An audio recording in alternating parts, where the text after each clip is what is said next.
niveau de la brigade de sapeurs-pompiers de Paris, l'enjeu de Sequana est double.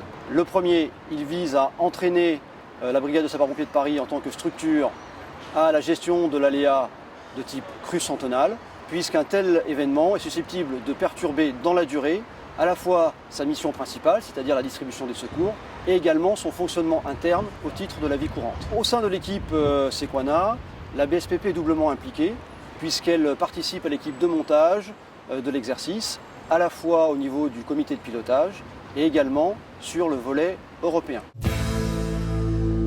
Les perturbations sont multiples. La première concerne les réseaux. Serons-nous toujours en mesure d'avoir l'alimentation électrique nécessaire et les réseaux de communication associés pour pouvoir recevoir les appels et faire partir les engins? Autre perturbation, certains centres de secours sont susceptibles de devoir être déplacés ou aménagés parce que situés en zone inondable. Donc c'est vraiment le fonctionnement quotidien de l'unité qui sera impacté et le tout dans la durée, à une échelle de temps de l'ordre de plusieurs mois. Les mesures de planification interne montrent rapidement les limites des moyens courants et habituels dont dispose la brigade des sapeurs-pompiers de Paris pour assurer sa mission dans des circonstances normales. À circonstances exceptionnelles, j'allais dire moyens exceptionnels, et le recours aux moyens d'abord de la zone de défense et de sécurité Paris, mais également les renforts nationaux, puis éventuellement les renforts européens, s'inscrivent dans une logique de préservation de la ressource et d'exploitation des meilleures capacités disponibles. Le tout dans des phases différentes, puisque malheureusement, avec les effets de crue, les départements seront impactés, je dirais, les uns après les autres, dans le sens d'écoulement des fleuves. D'autre part, il est fort possible qu'un événement climatique prolongé entraîne une sursollicitation des moyens, y compris en zone de défense et de sécurité de Paris, également des renforts nationaux, si cet épisode devait se prolonger et s'étaler sur l'ensemble du territoire français. D'où la justification du recours aux moyens européens. Au niveau du mécanisme européen, l'enjeu est double.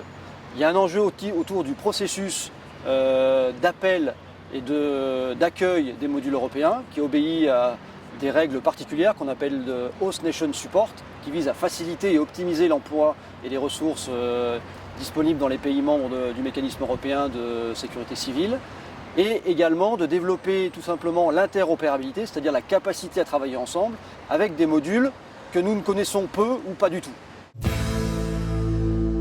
La principale perturbation liée à la montée des eaux, c'est tout simplement l'accessibilité aux immeubles. Certains quartiers ont une partie sèche, non touchée par la crue, et une partie humide.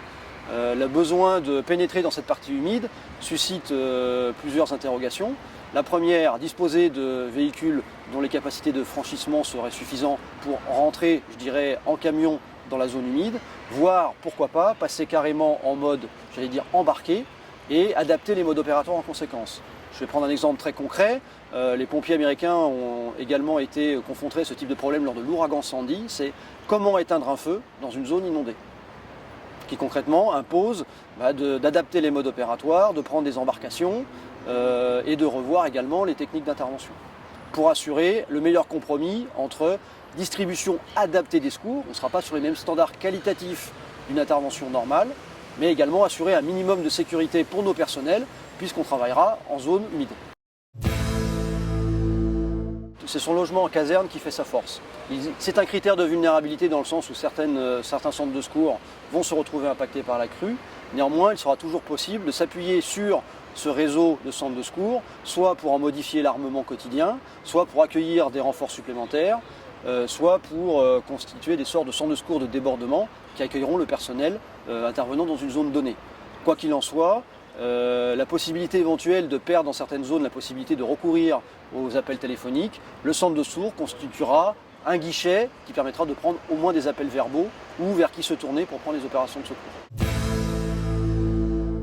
Donc parmi les sites qui ont été retenus comme sites de manœuvre pendant la période terrain, la phase terrain de l'exercice Sequana, on a fait effort pour d'une part trouver les sites les plus adaptés à la restitution de l'environnement d'une zone isolée par les eaux, donc essentiellement des ports industriels comme le port de Gennevilliers, le port de Limay, mais également des zones humides comme la plage bleue. En parallèle, le service des canaux de Paris a bien voulu participer à l'exercice. Il nous offre la possibilité de simuler des sites le long du canal Saint-Denis notamment. À noter en fin de journée le dimanche, un site plus particulièrement dédié à la vocation pédagogique d'apprentissage et de présentation des capacités lors d'une crue, le site de la Villette qui sera activé dimanche après-midi et qui constituera une sorte de démonstration dynamique plus qu'un site de manœuvre proprement dit, destiné au plus grand public. Donc à noter que parmi les sites retenus, le service départemental d'incendie et de secours des Yvelines a proposé d'activer un site sur le port industriel de Limay, qui est un petit peu le jumeau du port de Gennevilliers et qui permettra de déployer des capacités de lutte contre les risques chimiques ainsi que des moyens d'épuisement lourds dans les environs. La Belgique, l'Italie ont répondu présent et pourront déployer en réel des moyens de pompage lourd.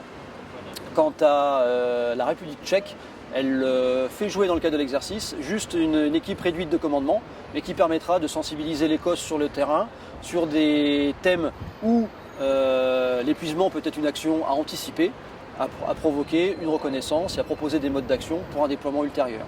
On n'est absolument pas sur la problématique de l'inondation abrupte de type épisode Cévenol ou méditerranéen.